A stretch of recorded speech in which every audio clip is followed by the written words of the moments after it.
Welcome to Resolutions, a podcast about dispute resolution and prevention. This podcast is a project for the ABA section of dispute resolution to increase the avenues where we can connect. I'm Gothelf. This week I'm sitting with the American Arbitration Association President and CEO, Bridget McCormack, to discuss her transition from Chief Justice of the Michigan Supreme Court to President and CEO of the American Arbitration Association. Bridget McCormack is the former Chief Justice of the Michigan Supreme Court, overseeing the state's judicial system encompassing 244 courts and 560 judges. She has taught law at the University of Michigan and is currently a strategic advisor at the University of Pennsylvania School of Law's Future of the Profession Initiative. She is a member of the boards of directors of Kids Kicking Cancer, the National Association of Treatment Court Professionals, and the Conference of Chief Justices. Justice McCormack is the vice chair of the ABA's Council on Legal Education and Admission to the Bar. She is a graduate of the NYU School of Law and Trinity College. Welcome, Bridget. It's great to be here, Aaron. Thanks for having me.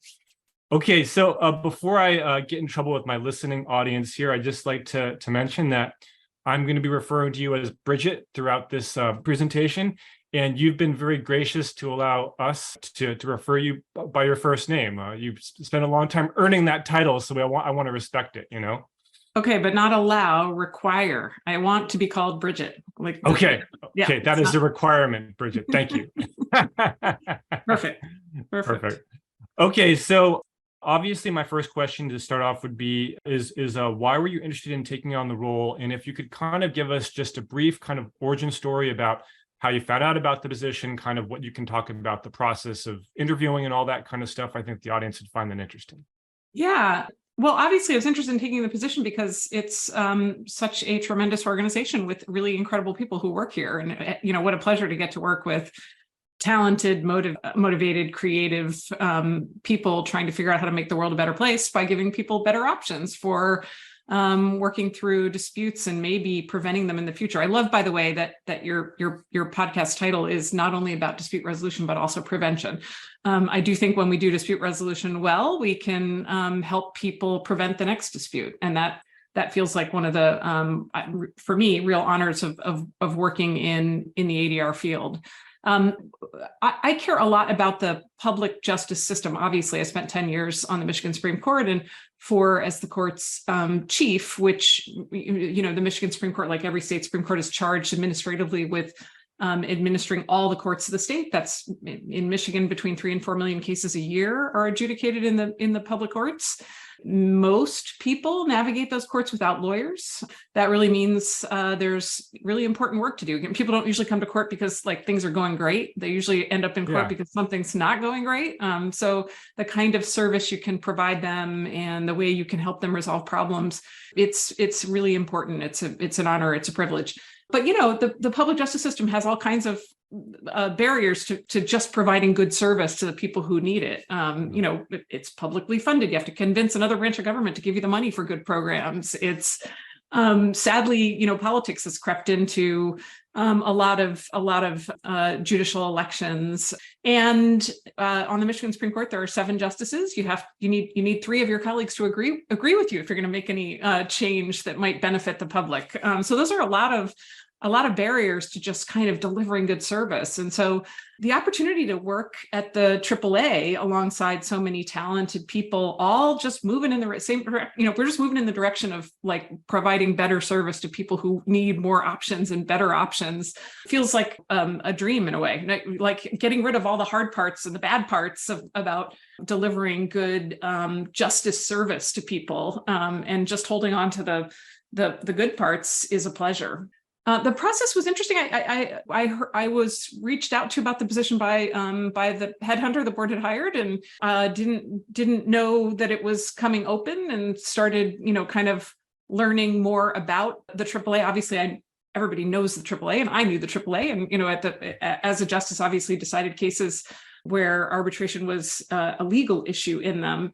But I did not understand how sophisticated an organization the AAA has grown in its 97 years, how much it did, you know, all the different things the AAA does that are pretty tremendous. And so the more I learned about the organization, the more interested I got. And then I got to talk to board members, and I just got more and more excited about the opportunity as the process went along, and then was fortunate enough to be offered the position. And here I am, I don't know, 4 months in or something like that.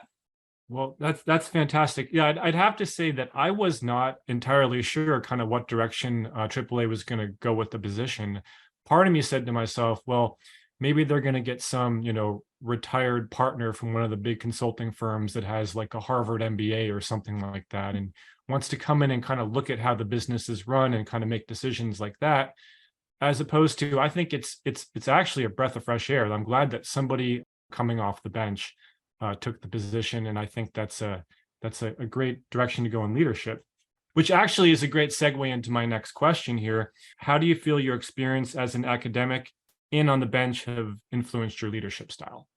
I love this question because I actually hadn't slowed down to think about it much, but I bet it's relevant, right? I mean, I've spent 10 years on the Michigan Supreme Court, where even when you're the Chief Justice, you still, as I said before, you still need three additional votes to get anything done. And so you really have to collaborate with your colleagues. It's pretty critical. And frankly, even though we have administrative oversight of all the courts of the state and all the judges across the state, you kind of have to get things done with carrots and sticks, but they're kind of those little mini carrots and they're kind of twigs, so it's a lot of convincing people to come along that what we're doing is the right thing to do, and you want them to follow you. And academia is kind of similar. I was actually the associate dean at the University of Michigan Law School for the 10 years before I was elected to the court. So I spent 10 years technically in a leadership position, but same thing. All my colleagues are separately tenured. My colleagues on the Michigan Supreme Court were separately elected. So At the end of the day, they don't have to do what I say and do whatever they want. So you have to convince people to come along. Same with faculty. They're separately tenured. I mean, I guess unless they're not yet tenured, but once they are, you have to convince people to come along, to work together, to collaborate. And that style, I think, suits me personally. So maybe I found my way into those kinds of leadership positions because it suited me personally, or maybe, I grew up as a leader with that style and format of leadership. And so that's where I've landed. But I'm pretty lucky that the AAA has so many talented leaders across the organization, in every business stream and all the shared services. I mean, I'm really impressed with the people who work here, including you, Aaron. And I think we have great teams that will do great things, but I only want them to do them if they think it's the right thing, not because I said so. So, well, yeah, I also think it's super interesting. What motivated you? So you were obviously teaching as a professor, and then you wanted, I guess, move into more of a management role and into one of the dean positions. What sparked your curiosity in that kind of transition? So at the law school, you still keep a full teaching load when you're the associate dean. You just get a little extra pay. Yeah. And I was recruited into that position. In fact, I was only on the faculty 4 years, and the previous associate dean who had my position was taking another position at another law school, and they tenured me early to get me to take that job. So I was kind of recruited into it. I'm not sure I knew what I was getting into when I got into it. I ended up loving it, and I think building the program and making it impactful in ways that really made a difference. But it was not. I did not slow down and think about it carefully. I'll admit that. Well, you partially answered this, I guess, in my last question. But I'd just like to say, what have you been most impressed with at AAA besides me, obviously? Yeah, I mean, there's you. Yeah. No, I actually do have to say it's the people is number one. It's the most impressed with is a really hard question, Aaron, because I'm impressed with an awful lot, but the people is number one. I am, just thrilled with how talented, energetic, creative, hardworking, and fun so many of the people are who work at the AAA. I just feel really lucky to work with such a really terrific group of people. I mean, obviously the culture that has been built here precedes me. I can't take any credit for it, but you all have built a wonderful culture, and I think it attracts and retains just excellent people. And there is no greater pleasure than working with people you really like and respect. We spend a lot of time at work or on work, and it makes a difference if the people you work with are people you really like and respect. And that's how I feel about everyone at the AAA. But I mean, that's just tops. Second, I'm really impressed with how much the AAA does and does well. Like in any given day, there'll be people running a cybersecurity boot camp over here and an enormous election over in New York and presenting to the healthcare law section in San Diego. And the number of different things the AAA does well is pretty incredible. It's amazing. So yeah, I could go on. I have a long list of things I'm impressed by, but I'd have to say that that's one of the things that I like most about AAA is the people that I get a chance to work with, and just seeing the camaraderie and all the teamwork that kind of goes into behind the scenes at what we do. A lot of folks probably have no idea how much goes into running an ADR organization, but this has just been a great experience for me. Yeah, I've seen it with some of your teams. I know you were part of that healthcare team is unbelievable. I mean, you guys are just really figuring out how to talk to the people who need our services and then meet their needs. I mean, it's really forward-thinking, customer-focused work that you all are doing, and like you said, doing it really collaboratively, which I do think shows in the excellent product. Yeah. Well, I certainly can't take all the credit for that. In fact, most of the credit for that goes to Michelle Skipper, who spent a long time putting together the healthcare team and kind of how we operate, and as well as our advisors and whatnot. And that healthcare conference, it's probably one of the most well-run, best-produced conferences I've been a part of. So really, hats off to Michelle and Sarah and everybody. Yeah, for doing that. That's right. Michelle is a rock star. I no doubt about it. Yep, I've definitely seen that up close. Yeah, and as well as Nicole and Jen, our dedicated team here in Fresno. Nicole, I got to see Nicole and Jen last week in Fresno again, and it was wonderful to see them. They are great too. Yeah, Nicole and Jen and Sarah and Michelle and I had a wonderful time in San Diego, and we missed you. So I believe me, I wanted to be there. It's been an interesting couple of months for me, I'll tell you that. Yes. Okay. What sets AAA apart from other ADR providers, and does being a nonprofit lead to greater public trust? And I mention that because obviously in the media recently, there's been a lot of discussion about ADR and ADR providers and whether we're providing a good service. Yeah, I actually think that the fact that the AAA is a nonprofit, but more than that, the reason why the nonprofit was founded really does set it apart from the many other providers that people can go to if they want to. When the AAA was founded 97 years ago, it was founded to help out the courts. It was the beginning of the Industrial Revolution. The courts were pretty overloaded with cases. Sound familiar? Kind of like today. Right. And the AAA was founded as a way to increase access to justice. If the public justice systems could handle every single case and do it efficiently and quickly, and there probably never would have been a need for the AAA, or if they had been funded sufficiently sometime in the last 97 years so that they could take on all the cases, maybe the AAA would have gone out of business. But the truth is, there is still a need for alternatives to litigation, which can be a struggle, and is especially a struggle nowadays with backlogs as a result of the pandemic.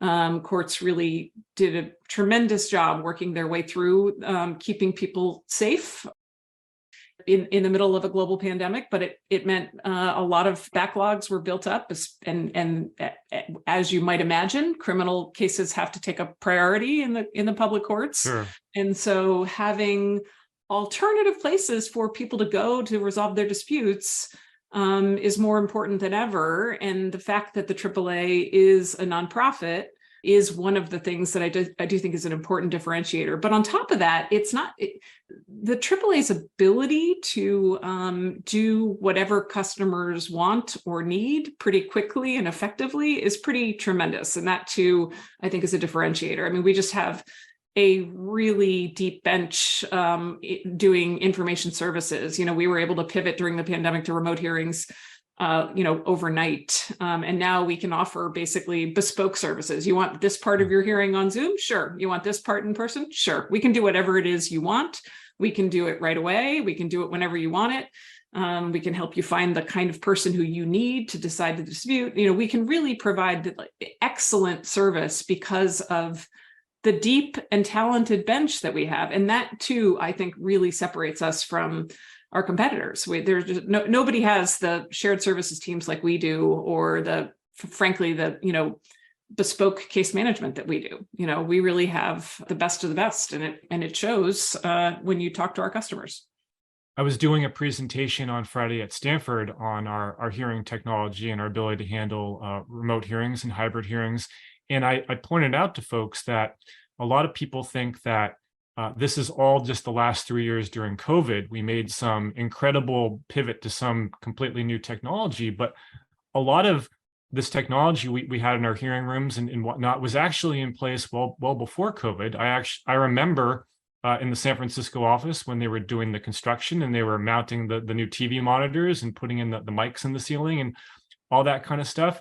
So, it's been in the works for a while, and unfortunately, we had to test it with COVID, which is unfortunate. But it's nice to see how all that works, and I think a lot of attorneys really appreciate it, and they kind of want to continue with using the technology even in a post-COVID world. So it's great.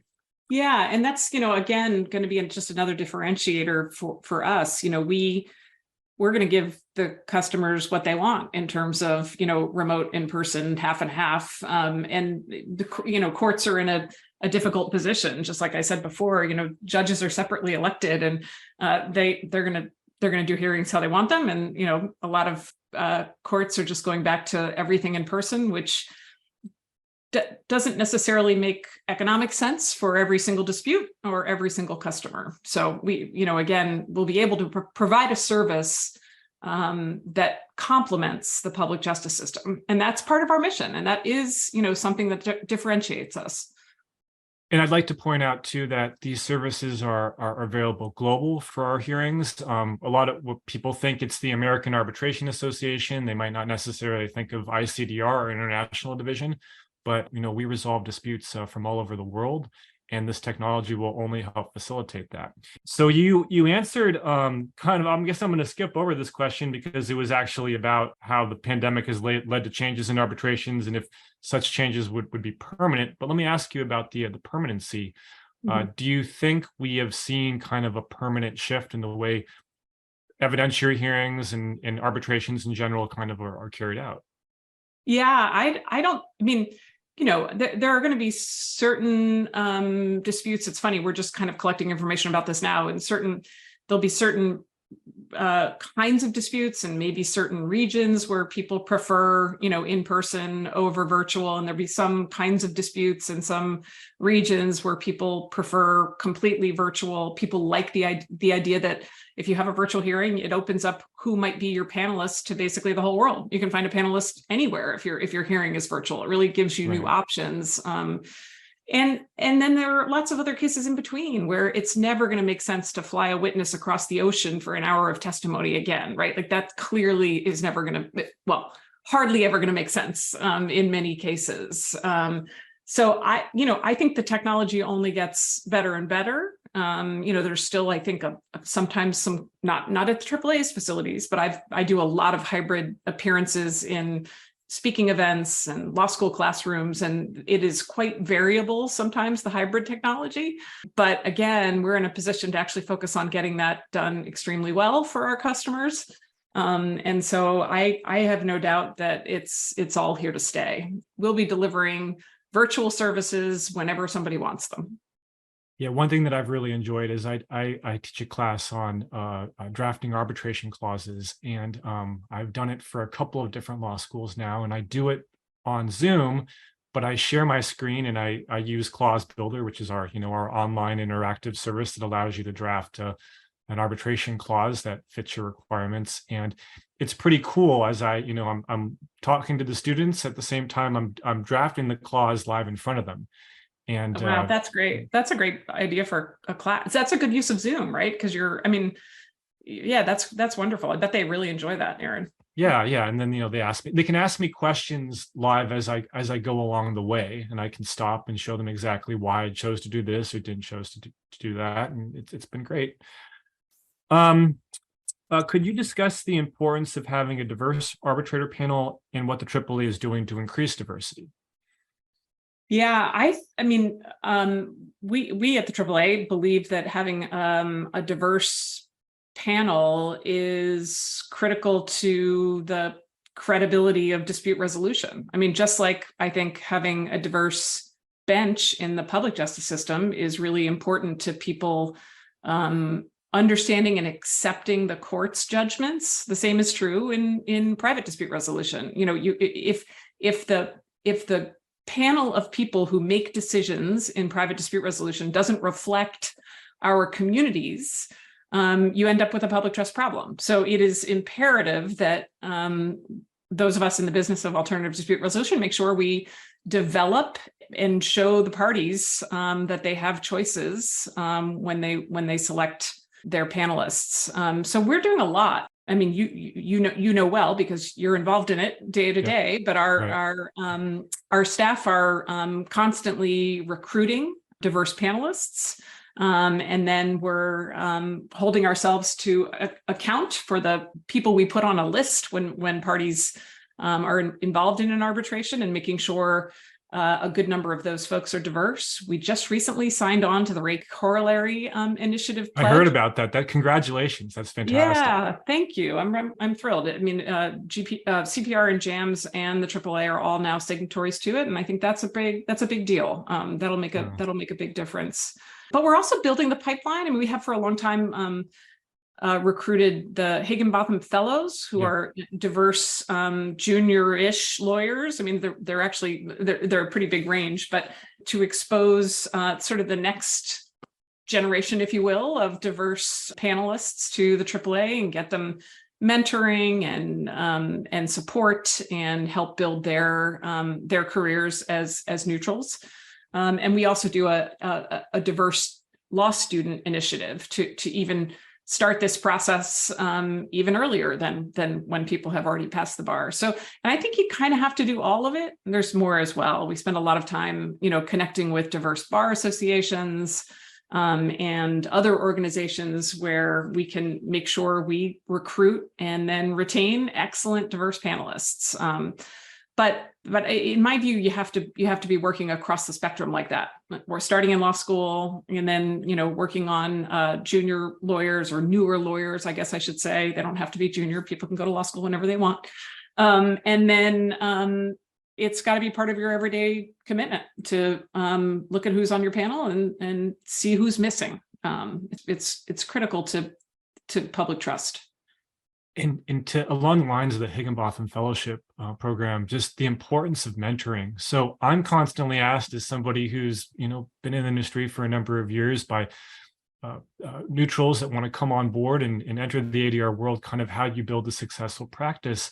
And I say one of really the most important things is to find somebody who's been successful in the space before and kind of ask them how they've built their practice, and try to find a mentor in the industry. And mentorship is so important. And I tell the same thing too to law students as they're starting their legal careers. I mean, I'd love to tell people that I learned everything I know about the law in law school, but both of you and I know that that's not true. Right. A lot of the skills I learned as an attorney were things that I learned on the job, because somebody that was more senior than me was mentoring me. And I'm glad that we're working that into ADR. Yeah, I completely agree, Aaron. I think mentoring is everything. Yeah.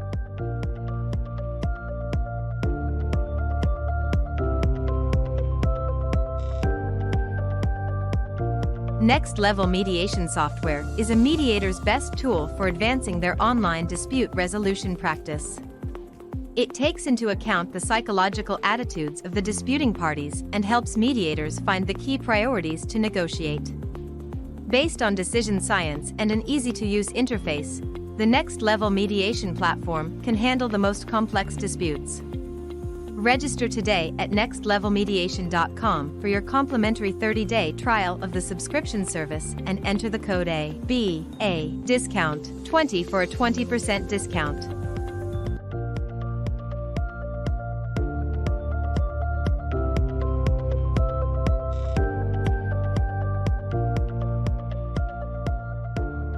All right, so now maybe a little bit more of a serious part of our discussion, and this stems from various laws and things like that that are in various stages of being passed, both at the state level as well as the federal level, possibly.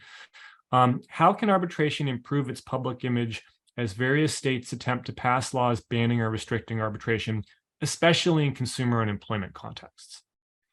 Yeah, this is such an interesting issue. And I feel like there's kind of a disconnect. I mean, first of all, the lawmaking bodies can make whatever policy decisions they make. It's not our job is not to make policy decisions. Our job is to make sure that parties who are using our processes, whether they're arbitration, mediation, or some other early dispute resolution process, that they have the support and the resources they need. And that's especially true for self-represented parties, which I think are more common in consumer and employment cases. But so that's why we do a lot to make sure that self-represented parties have the information and the tools that they need to be able to understand the process, have their concerns heard, understand the result of the process and what comes next. And frankly, I mean, as I said, I'm a big supporter of the public justice system. I think it's really critical that it works well and the public trusts it. But have you ever been in a busy consumer docket in a public courthouse? I mean, it's a wreck. I mean, the number of people that are just defaulted because they don't even understand what's happening. They never got the notice. They can't afford lawyers and no one gives them any information. We speak in Latin, basically. I mean, we speak in a language that's like not one they can understand. It's not like that's not a great option either.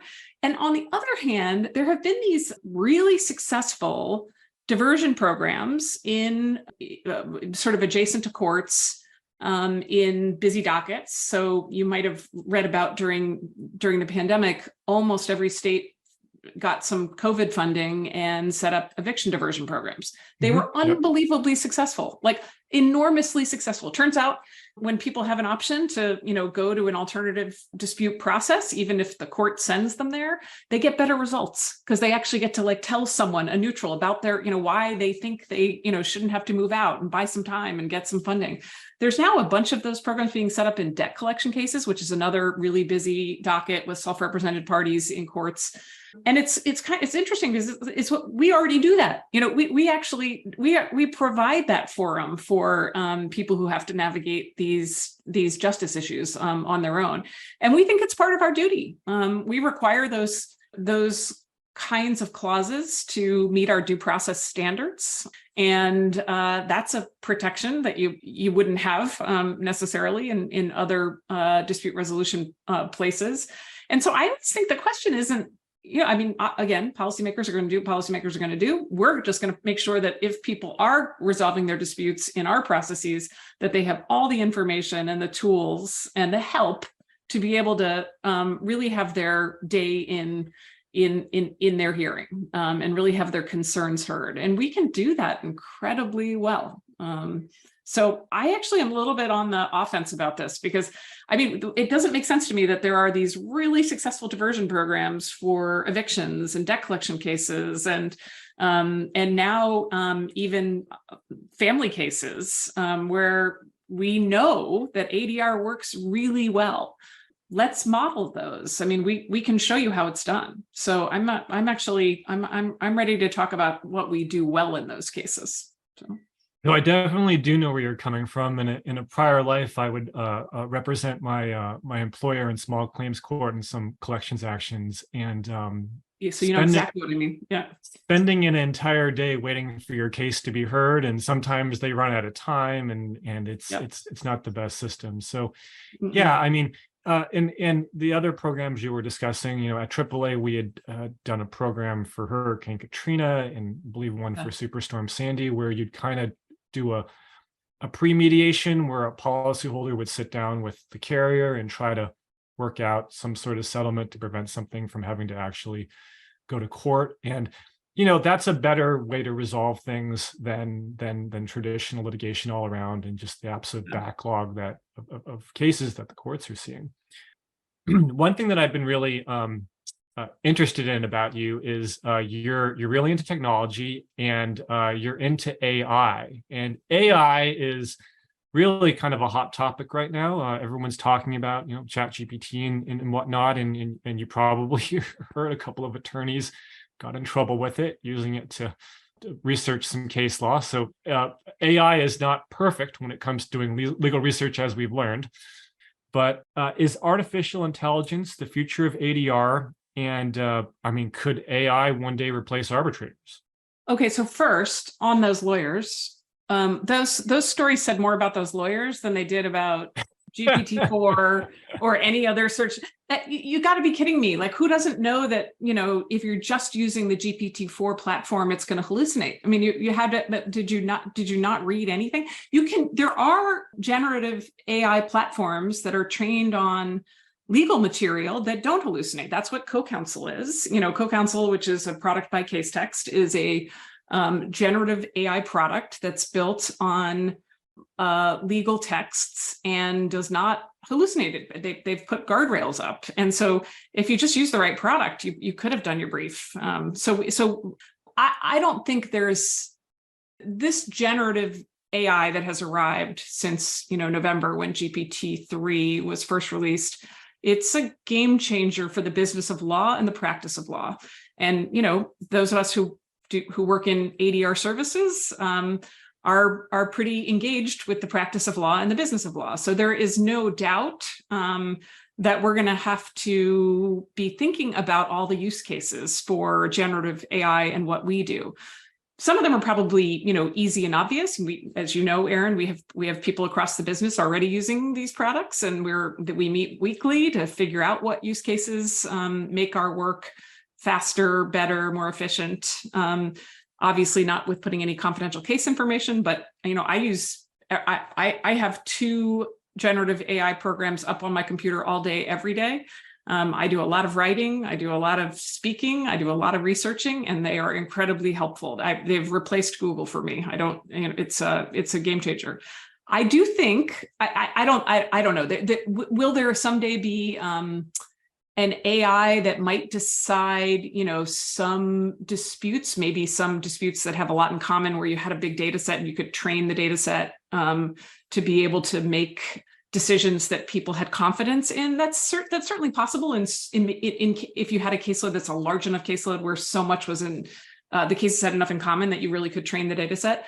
I mean, maybe you could train it so that AI could produce a first answer, like a first answer. And if parties liked it, they could get out of the case pretty quickly and cheaply and easily. And if they didn't like it, they could proceed to a human decision maker over just an AI.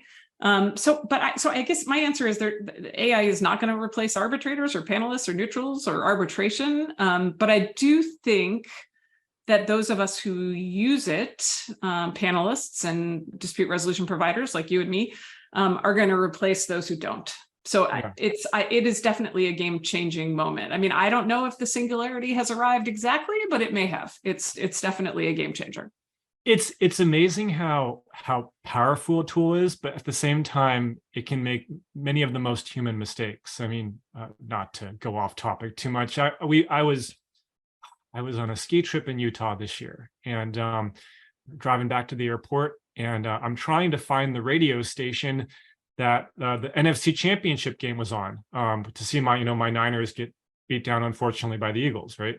And for whatever reason, Google wasn't coming up with the answer. So my wife in the car just throws up the ChatGPT, and it's amazing how ChatGPT gave the most elaborate history of various radio stations in Utah that used to carry the game, and future radio stations, and the history of the NFC Championship game and all this stuff. And at the end, it couldn't answer the question. Yeah. Right? I was just looking for the radio station number to set on the radio. It can't do that because GPT was only trained on data through 2021, so it can't tell you anything modern. Go to the Bing search engine. If you go to Bing, which is go to Bing that's built on GPT, and but it has up-to-date information. So I use both. I have Bing and GPT-4 up all the time, and I recommend doing it that way. And that's another important thing to mention. If you're not obviously using the most recent form of Chat GPT, it only goes back, there's a gap there as far as information. Yeah. And it doesn't mean to lie to you. I'm sure you understand. I mean, it's code, right? It's just like it's predicting the next word. So it doesn't, it doesn't actually, like, it's not really trying to lie to you. It can't. So at AAA, as far as artificial intelligence and how it can help our panelists, I was thinking basic things like helping them format an arbitration award. It's not going to necessarily pick a winner and a loser and choose, the amount of money to dole out, but literally just proper formatting of awards is very important. Yeah, that's probably a no-brainer. I bet there are more uses as well. I mean, you'd want the agreement of the parties, but you could imagine a very document-heavy case where the parties would prefer having the documents reviewed by and summarized by co-counsel instead of the arbitrator, charging for all of the time to go through them. And if they agreed on the summary, they might prefer that because it would be, $0 instead of many more dollars.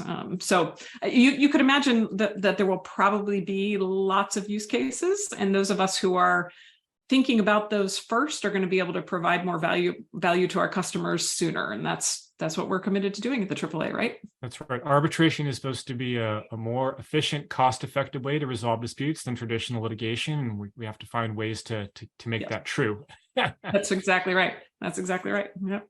And like I said, I know you've given this presentation before other groups, and we only have a little bit of time left, so it can just be very brief, but in a few words, could you give us your vision of AAA's future? Oh, well, gosh. I mean, so to be honest with you, I feel like we're in the middle of a strategic planning process right now because I want to learn as much as I can before I think I can confidently say what my vision of AAA's future is. But at the same time, I feel like we are in the middle of such a moment of tremendous transition for legal. As I said, the business of law, the practice of law, that I am not exactly sure where the puck is going to be, but we're going to be where it is. I mean, the one thing that I feel confident about is we can provide what our customers want. We are incredibly agile we're basically like a 97-year-old startup. Like, it's pretty incredible what this team is able to do. And so where the market moves is where we're going to be. We don't sell widgets, right? We provide a service. We want to make sure businesses, but also people, can have better choices for how they resolve disputes. And if that means an arbitration like it has always looked, that's something we're going to be able to do. And if it's figuring out new and more efficient ways, we're going to do that too. We're going to do it all. Okay, very good. Now, as we wrap up, I have to ask you this, and I'll repeat it a few times for a listening audience who might want to pull up YouTube. You know where I'm going with this. You have a famous sister in Hollywood, if you will, and you were running for your position, your judicial position, and had some help putting together a really cool television commercial. I'm a big fan of the West Wing. I absolutely love it. Can you tell us the story behind the cast of the West Wing recording, your judicial election commercial? Did you come up with the script? I learned so much about the nonpartisan section of a ballot. It was really a learning experience for me. And just before you go into that, for our audience, if they do go to YouTube and they want to see the commercial, which is still up there, type in West Wing walk and talk the vote. That's West Wing walk and talk the vote. Sorry, I had to ask because it's the coolest thing ever. Yeah, I have to say, running for I am not a fan of running for office as a judge. I find it really awkward because you're not like, you can't promise results, right? You can promise to work really hard. You can, but I was somewhat ill at ease throughout my campaign because of that, and that was basically the most fun day. But it was my sister's idea. She was like, "What if the the West Wing cast did something about the nonpartisan section of the ballot. I mean, the thing about in some states, judges run on the partisan section of the ballot, and then I guess people just, vote the partisan ticket and they're voted in. In Michigan, you run on a nonpartisan section of the ballot, even though you're nominated by parties, which is all kind of weird. But so the drop off is very high. A lot of people who vote for all of the partisan offices just don't cast a ballot at all in the Supreme Court race, and yet it's an equal branch of government. Super important, yeah, right. Yeah, it's kind of a big deal, but a lot of people just don't vote because they get to that section of the ballot and they're like, oh, I don't know who's who, because they don't have any D or R next to their name, so they just don't vote. So my sister said, what if we did a little educational piece with the West Wing cast on the nonpartisan section of the ballot, and maybe that would bring some attention to people making sure they cast a ballot for their judges. And so it was written by a friend of ours who is a writer, but we went to college with him, and he wrote it, and she called Brad Whitford and Martin Sheen, and one after another, they were all like, yeah, sure, I'm in. Yeah, sure, let's do it. And before we knew it, we had basically the whole cast. I mean, I think everybody but Rob Lowe is in that thing. It was amazing. Yeah. Anyways, that was absolutely fantastic, and I had to watch it a couple of times. I thought it was so good. So congratulations on that. And well, thank you very much for your time, and I enjoyed this greatly. And this is broadcast out to an audience of primarily folks in the ADR field, but we always hope that just general attorneys, ABA members, whatnot, listen to it as well. And I think they're going to be fascinated with your story. And thank you for your time. I appreciate it. Thanks, Aaron. Thanks for the fun conversation.